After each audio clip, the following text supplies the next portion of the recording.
دوستو یاد رکھنا، تگڑا اور مضبوط جوان پتہ کون ہوتا ہے؟ جس کی نظریں پوری طرح اس کے کنٹرول میں ہوں۔ یہ علامت جوانی ہے۔ جس آدمی کا پوری طرح، دو لوگ دنیا میں کبھی کوئی کارنامہ سر انجام نہیں دے سکتے، ایک جو حرام کھاتا ہو، ایک جس کی نظر ناپاک ہو۔ محمد بن قاسم جب یہاں آئے تھے نا، تو ایک دن بڑے پریشان تھے، تو ایک بزرگ کہنے لگے آپ کیوں پریشان ہیں؟ کہنے لگے راجہ دہر سے مقابلہ ہے اور ہماری فوج تو سندھ کے رستے بھی نہیں جانتی، زبان بھی نہیں جانتی، لڑیں گے کیسے؟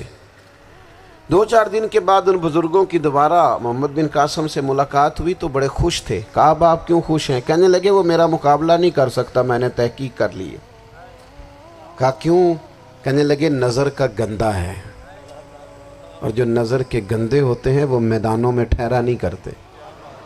میدان کے لیے نکلنے کے لیے پاک جوانی کی ضرورت ہوتی، تطہیر مزاج ہونا ضروری ہوتا ہے، پاکیزہ افکار اور سچی اور سچی ستھری سوچوں کا ہونا ضروری ہوتا ہے۔ اس لیے فرمایا کہ میرا مقابلہ نہیں کر سکتا۔ حضرت عبداللہ ابن حذافہ کمرے میں تھے، تو وزیر کی بیٹی اندر سجی سنوری پہنچ گئی۔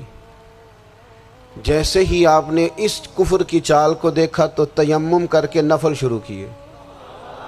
وہ ساری رات بیٹھی رہی، رب کا بندہ ساری رات عبادت کرتا رہا۔ عبادت بڑا سہارا ہے، مصلی بڑا سہارا ہے اللہ کے بندوں۔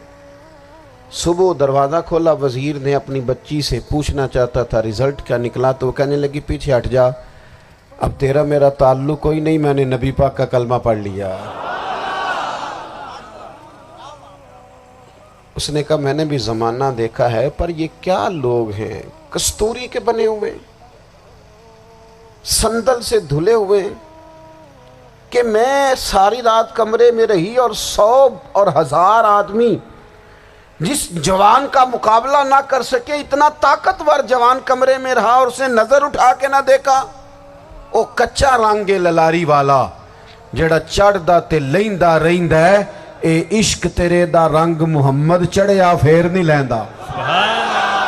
میں کہا ایک دفعہ نظر اٹھا کے نہیں دیکھا، کمال ہو گئی۔ اتنے بڑے لوگ، اتنی بڑی سعادت مندی، فیروز بختی، معاملہ فہمی حد ہو گئی۔ اللہ اکبر۔ دوستو بادشاہ جب پوری طرح ہار گیا نا، اس نے کہا مار دو۔ تیل گرم کیا ایک کڑاہی میں، اور جب آپ کو اس میں ڈالنے لگے تو آپ کی آنکھوں میں آنسو آ گئے۔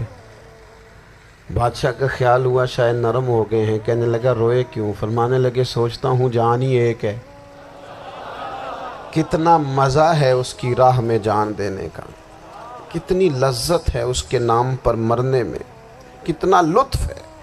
جے تو چڑھیا اتے دار بھی نہیں، تے جے تو وکیا عشق بازار بھی نہیں، تے ایڈا سستا سودا پیار بھی نہیں، تے ایڈا سستا لبدا یار بھی نہیں۔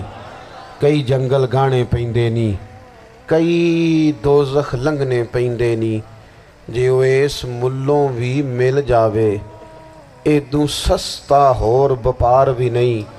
تے کچھ سمجھ نہ آوے لوکاں نوں وہ کادے نال شہید کرے، ڈٹھی یار دے ہاتھ تلوار بھی نہیں، پر او دا خالی جاندہ وار بھی نہیں۔ کہنے لگے ایک جان ہے نا، تو دل کرتا ہے ہزاروں ہوتی تو ایک ایک کر کے محبوب کے نام پہ قربان کرتا، جب میرے پاس ہے ہی ایک، کروں کیا؟ حضرت عبداللہ ابن حذافہ رضی اللہ تعالیٰ عنہ جب روئے اور بادشاہ نے یہ بات سنی، تو بادشاہ اٹھ کے کھڑا ہو گیا، سارے وزیروں مشیروں کو کہنے لگا تم نے کہا تھا نا بندہ ضائع کرنے والا نہیں، یہ بھی ضائع کرنے والا نہیں۔ کہنے لگا میرا ماتھا چومو، تم جیسے لوگوں کو قتل نہیں کرنا چاہیے، آزاد کرنا چاہیے۔ عزیز اپنی زندگی سے نا یہ بہت زیادہ ہرس، ہوس، طمع، اور یہ کسی بات کی بھی ہو، ہرس صرف پیسوں کی نہیں ہوتی ہے، شہرت کی بھی ہوتی ہے، یہ بیماری انسان کو اقتدار کی بھی ہوتی ہے، تعریف کی بھی بیماری ہوتی ہے، یہ سارے نقص ہوتے ہیں لوگوں کو، اور معاذ اللہ بعض جبوں کبوں کے اندر بھی ہوتے ہیں، وہاں بھی پنپتے ہیں۔ اپنی زندگی جب تک اس سادگی میں نہیں لاؤ گے جو رسول پاک نے عطا فرمائی ہے، جب لوگ آسانیوں میں پوری طرح الجھ گئے تو پھر وہ دور ہوئے اور کفر چڑھ گیا۔ دوسری بات، اللہ کے محبوب صلی اللہ تعالی علیہ وسلم کی محبت ہم سے تقاضا کرتی ہے کہ ہم اس مشن کے لیے کام کریں جس مشن کے لیے رسول پاک نے کام فرمایا ہے۔ ہم سارے کام بڑے مضبوطی سے، سوچ سمجھ کے، تدبر سے، حکمت سے، تقاضوں کو مد نظر رکھتے ہوئے کرتے ہیں سارے کام۔ دین کے کام میں ہمارا مزاج نہیں ہوتا، او ہو جائے گا جی، آپ بسم اللہ پڑھیں جی، شروع کریں جی۔ آپ تقاضوں کو سمجھیں، چیزوں کو دبائیں نہیں، چیزوں پر غور کریں۔ کسی کے ذہن کی سطح پر سوال ابھرتا ہے، اس کا تسلی بخش جواب دیں۔ اپنی زندگی میں دین کے کام کے لیے اپنے آپ کو وقف کریں، اور دین کے کام کے بہت سارے پہلو ہیں۔ ہزاروں لوگوں کو قرآن پاک ٹھیک پڑھنا نہیں آتا، ہزارہا لوگ ہیں جو قرآن مجید کے مطالب سے آگاہ نہیں ہیں، دین کی بنیادی ضروریات سے لوگ نابلد ہیں۔ میں آپ کو کس طرح یہ بات سمجھاؤں کہ ہزاروں کی تعداد میں طلاقیں اس لیے ہوتی ہیں کہ مردوں کو طلاق کے مسئلے نہیں آتے، انہیں پتہ نہیں ہے کہ مجھے حقوق زوجین کے معاملے میں کیسے چلنا۔ ڈھیر سارے گھروں میں تباہی اس لیے ہے کہ تربیت اولاد کا دینی منہج ہمیں نہیں پتا۔ اپنا حصہ ملائیں دین کے کام میں۔ ایک آدمی کو اگر تو نمازی کرنے میں کامیاب ہو گیا، تیری زندگی بدل گئی۔ وہ دین بیزار لوگ جو ہمارے بیچ بیٹھ کے ہماری نوجوان نسل کو پگڑی اور داڑھی کا نام لے کے بنیادی طور پر دین سے دور کرتے، ایسے نوجوانوں کو دین کا پیغام محبت دے کر دین کے قریب کرنا ہماری ڈیوٹیوں کا حصہ ہے۔ ہمیں ذمہ داری کا احساس کرنا پڑے گا، ہمیں یہ خاص قدم اٹھانا پڑے گا، توجہ دینی پڑے گی۔ مساجد، مدارس، میں آپ سے عرض کروں، اتنی ڈٹ کے مخالفت ہوتی ہے نا مدرسوں کی، اتنی ڈٹ کے۔ میں ادارہ چلاتا ہوں، اس کے چلانے میں جو مشکلات ہیں وہ تو ہم بتا نہیں سکتے آپ کو، اس لیے کہ میری قوم، میرا اس قوم سے تعلق ہے جو نعت خواں امیر کرنا چاہتی ہے، مدرسے نہیں۔